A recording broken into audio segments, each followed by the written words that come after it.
They say family never betrays you. But what if the person who shares your blood becomes the one to stab you in the back? I thought my brother would protect me till the end. Instead, he destroyed my world in a way I'll never forget. My story isn't about strangers or enemies. It's about trust. Trust so deep that I would have given my life for the people closest to me. My wife and my brother. Two people I loved more than anyone else. For years, I believed I was lucky. A happy marriage, a supportive family, and a brother who stood by me through every storm. But little did I know. The storm wasn't outside. It was brewing right inside my home. Update 1. It started small, little things. My wife, Sana, laughing too loudly at my brother Ayan's jokes. The way her eyes lingered on him a second too long. At first, I brushed it off. Why wouldn't she be close to him? He was my younger brother, practically living with us after college. We were a family. We shared dinners, weekends, even vacations together. I trusted them both with my life. But then, I began noticing things. Whenever I entered a room, conversations would stop. Their smiles would fade, replaced with awkward silence. If I asked what was going on, they'd exchange quick glances before giving me excuses. One night, while we were watching a movie, Sana's phone buzzed. She picked it up, glanced at it, and her face changed. A small smile. The kind of smile that wasn't meant for me. She typed quickly, then locked the screen. I didn't think much of it. Until I noticed Ayan's phone buzz at the same moment. He picked it up, smiled the same way, and replied. My heart sank. Still, I told myself I was imagining things. Paranoia. Stress. After all, they were the two people I trusted most. But the signs only grew louder. Ayan started spending more time at home, even when he had no reason to. Sana suddenly had errands that took her hours, yet returned with barely anything. And when I asked, she would brush it off. Stop being controlling. You're overthinking. The turning point came one Sunday afternoon. I walked into the kitchen unexpectedly. They were standing close, too close. The moment they saw me, they jumped apart like guilty teenagers. A spoon clattered to the floor. Their faces flushed. Something inside me cracked. That night, as Sana slept beside me, I stared at the ceiling, replaying every moment. My brother, my wife. Was I really losing them both? I wanted to scream, to confront, but instead, I stayed silent, because deep down, I knew this was only the beginning. Update 2. Once suspicion enters your heart, it never leaves. Every smile looks fake. Every excuse feels like a lie, and every silence becomes unbearable. After that day in the kitchen, I could no longer look at my wife and brother the same way. I watched them carefully. Every glance, every gesture, every whisper. And the more I watched, the more I realized something was deeply wrong. One evening, I returned home earlier than usual. I expected to find Sana cooking, Ayan in his room, maybe watching TV, but the house was silent. Too silent. Their shoes were by the door. They were here. I walked through the living room. Empty. Checked the kitchen. Empty. And then I heard it. Faint whispers, coming from upstairs. My heart pounded as I climbed the stairs, each step heavier than the last. The voices grew clearer. Hers. His. Laughing softly. I froze outside the guest room door. My hand hovered over the handle, but I couldn't move. My entire body trembled. Then, silence. The creak of the floorboards. Footsteps. I rushed back downstairs before they could see me. Moments later, they appeared together, pretending nothing happened. But their smiles, they couldn't hide them. That night, I knew. I needed proof. Not just for me. For the truth. The next day, I searched. I started with her phone, but it was locked. His phone, too. Passwords I didn't know. They guarded their secrets well, but betrayal always leaves traces. And I found them. In the laundry basket, tucked inside Sana's jeans pocket, was a crumpled receipt, a hotel, a date, a time, 2 nights ago. At the exact time she told me she was at her friend's house. My chest went cold. My hands shook as I held the paper. A hotel. With who else? But him? I wasn't ready to confront them. Not yet. Rage wouldn't be enough. I needed undeniable evidence. So I followed them. One Saturday, Sana said she was meeting friends for coffee. Ayan said he was going to the gym, but both left the house within minutes of each other. I trailed behind quietly, my car a shadow in the distance. My heart screamed with every turn, begging me to stop, to turn back. But I couldn't. I had to know. And then I saw it. They met at the edge of town. Not at a coffee shop, not at a gym, but at the same hotel from the receipt. I parked far away, my eyes burning with tears as I watched them walk in together, side by side, like a couple who had nothing to hide. I sat there for hours, staring at the entrance. Each second felt like fire consuming me. When they finally emerged, the truth was written all over their faces. His shirt wrinkled, her hair undone, their smiles too intimate, too real. I lifted my phone and took the photos. My hands trembled, my breath shallow, but I clicked again and again until I had what I needed. There it was, proof, undeniable. My wife and my brother. That night, as Sana slept peacefully beside me, I lay awake, staring at the ceiling. My blood boiled, my chest burned, but my mind was clear. They thought they were clever. They thought I was blind. But I wasn't. Now it was my turn, because betrayal cuts deep, but revenge cuts deeper. Update 3. Once I had the hotel photos, I thought the pain would break me. But strangely, it didn't. It hardened me. My tears dried. My anger cooled. And in that silence, a new thought was born. If they could deceive me this perfectly, then I would deceive them even better.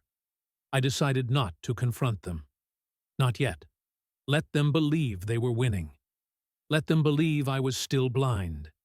Because only when the mask was fully comfortable on their faces would I rip it off in front of everyone. The first step was patience. For days I acted as if nothing had changed, smiled at Sana, laughed with Ayan, even joined them for dinner like before. Inside, I was breaking. But outside, I was calm. And they bought it. Every lie they told, I nodded along. Every excuse, I pretended to believe. Meanwhile, I was preparing my trap. I contacted the same private investigator who had once helped a colleague. At first, I was embarrassed to even explain my situation. But the moment I showed him the hotel receipt and the photos, he nodded. "I'll get you everything. Just be ready for what you see within a week," he delivered. A thick folder of surveillance shots, Sana and Ayan holding hands in parking lots, kissing in dark alleys, sneaking into hotels at odd hours, screenshots of their text messages. I wish we didn't have to hide. He'll never find out. One day, we'll be free. Each message burned like acid, but I forced myself to read them all, because every word was another weapon for me. Still, I needed more. I wanted their betrayal exposed so completely that no one, no family member, no friend, could defend them. So I installed cameras inside the house. Tiny ones, hidden in corners they'd never notice. It didn't take long. 2 weeks later, while I was at work, or at least that's what they thought, they brought their secret into my home, into my bedroom. Watching the footage almost killed me. But I didn't look away. I needed this. Because when the day came, They wouldn't just be guilty. They would be condemned by their own actions. But planning exposure wasn't enough. I wanted them to feel what I had felt. Blindsided, humiliated, powerless. So I began to set the stage. A family gathering was coming up, our father's birthday. Everyone would be there, cousins, relatives, neighbors, and of course Sana and Ayan, playing their perfect roles. It was the perfect opportunity. I prepared carefully, copied the photos, the videos, the messages onto a drive, made a slideshow, practiced my words, rehearsed my silence. Because this wasn't going to be an argument, it was going to be an execution. And through it all, I kept pretending. Sana would hug me at night, whispering sweet nothings, believing I was still hers. Ayan would joke with me during the day, pretending he was still my brother. And I smiled back, even as my heart screamed. But inside, I was already gone. I wasn't their husband. I wasn't his brother. I was the storm they didn't see coming. And soon, very soon, they would know exactly what betrayal costs. Update 4. The day of my father's birthday arrived. The house was filled with relatives, cousins, neighbors. Every person who mattered in our lives was there. Laughter echoed through the halls, the smell of food lingered in the air, and the atmosphere was festive. To everyone else, it was a celebration. To me, it was Judgment Day. I watched Sana glide through the crowd, dressed beautifully, her smile perfect. People praised her, calling her the ideal wife, the backbone of the family. And Ayan? He was right beside her, carrying plates, making jokes, playing the role of the devoted brother. If anyone looked at them, they'd never imagine the poison they carried. But I knew, and soon, everyone else would too. I waited until the cake was cut. My father made a small speech, thanking everyone for being there. Applause filled the room. And then, it was my turn. I stood up, holding a glass of water, and cleared my throat. The room fell quiet. Dozens of eyes turned toward me. "I want to thank you all," I began, my voice steady, "for being here tonight, for celebrating with us. But before we move forward, I have something important to share, something the people closest to me deserve to know." Sana's smile faltered. Ayan shifted uncomfortably. They exchanged a glance, the same silent communication I'd seen so many times before. I clicked the remote in my hand. The projector lit up behind me. At first, a photo of me and my father appeared. People smiled, clapped politely. But then, the next slide appeared. Sana and Ayan, sitting together at a cafe, her hand on his arm around her. Gasps rippled through the room. Whispers started instantly. "This must be a mistake," someone muttered. But I didn't stop. The next photo, both of them entering a hotel late at night. The next, texts blown up on the screen for all to see. "I wish we didn't have to hide. One day we'll be free."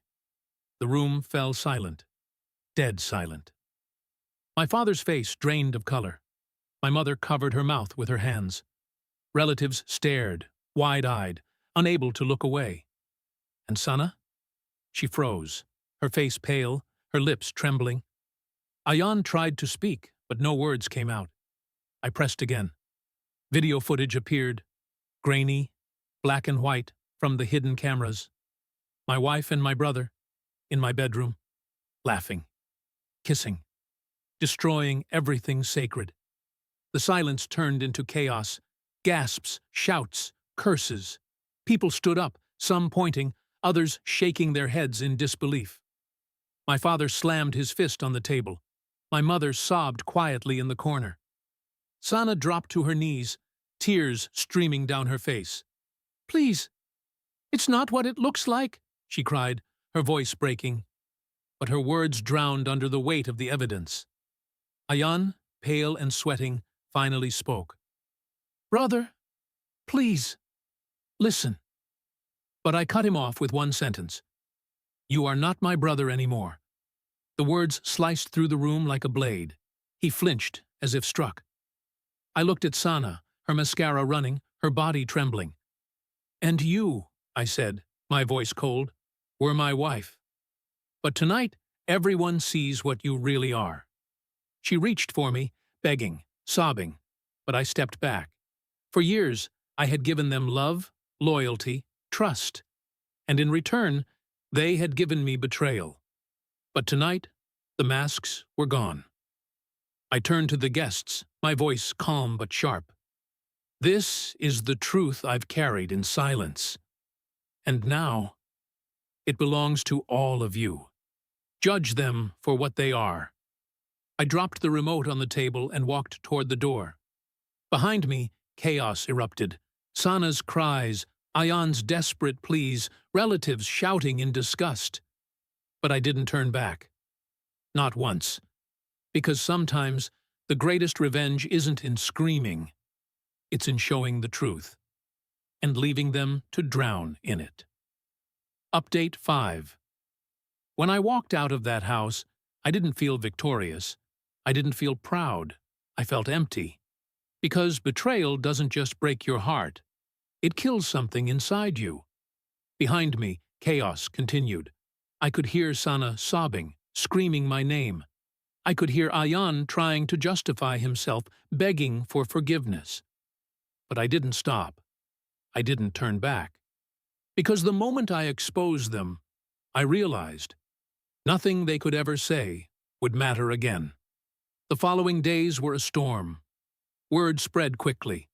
Family, friends, neighbors. Everyone knew. The perfect marriage, the perfect brotherhood, all shattered in an instant. Sana tried to call me, dozens of times. At first with apologies, then with anger, then with desperate pleas. Ayan too. But my silence was stronger than any response I could give. My parents were devastated. My father didn't speak to Ayan for weeks. My mother cried every night, torn between her sons. But even she couldn't deny the truth. Betrayal from outside wounds you. Betrayal from within, it destroys you. Sana moved out of the house soon after. She tried to tell people she was confused, that it was a mistake, that she still loved me. But the evidence was too strong. Her words carried no weight anymore. Ayan left too. The brother I once protected, once trusted with everything, had become a stranger who carried my blood, but none of my loyalty. And me? I started over, alone. The nights were the hardest. I'd lie awake, staring at the empty space beside me, remembering her laughter, her smile, the way I once thought she was mine. Sometimes I hated myself for still missing her. Sometimes I hated myself for still loving my brother, despite everything. But slowly, I learned. I learned that forgiveness is not about them. It's about me. I didn't forgive to let them back in. I forgave to set myself free. Because betrayal doesn't end your life. It just ends the chapter you thought would last forever. Months passed. I built new routines. I focused on my work, my health, my peace. I realized that sometimes losing everything is the only way to find yourself again. And now, when I look back, I don't see weakness. I see strength. The strength to walk away. The strength to let go. The strength to expose the truth, no matter how painful it was. So here's the lesson I want to leave you with. Blood doesn't always mean loyalty. Love doesn't always mean faithfulness. Sometimes the people you'd take a bullet for are the ones pulling the trigger. But betrayal doesn't have to destroy you. It can rebuild you, stronger, wiser, untouchable. Because the greatest revenge is not making them suffer. The greatest revenge is living a life they can never be part of again. And that's exactly what I'm doing.